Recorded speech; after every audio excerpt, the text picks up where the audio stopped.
ডারজান, ডারজান, আমাকে মারার জন্য একটা মনস্টার আমার পিছনে লেগে আছে। তাড়াতাড়ি এসে বসে পড়ো। ঠিক আছে।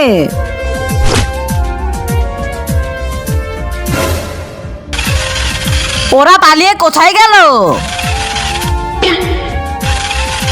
ওয়াও, রিমোট কন্ট্রোল গাড়ি, এটাকে ধরে ফেলি। এবার পালিয়ে কোথায় যাবি? সরে যাও আমার রাস্তা থেকে। আরে এটা তো ছোট মানুষ, আমি শেষবারের মতো বলতেছি সরে যাও। ওকে বিক্রি করলে তো আমি লাখপতি হয়ে যাব। তাহলে তুমি এভাবে শুনবে না ডারজান, ওকে একটা শিক্ষা দাও। ঠিক আছে বস। আ আ এখন চলো। আরে তুই আমার পিছনে কেন লেগে আছিস? অনেক পালিয়েছিস, এবার আর বাঁচতে পারবি না। বস, ওকে আমি দেখতেছি। ঠিক আছে, কিন্তু তার আগে তুমি যদি চাও তোমার মা জান্নাতে যাক, তাহলে এই ভিডিওটিতে লাইক করে চ্যানেলটিকে সাবস্ক্রাইব করে দাও। আর যদি চাও জাহান্নামে যাক, তাহলে কিছুই করতে হবে না, আর কমেন্ট বক্সে আই লাভ ইউ মা লিখে যাও।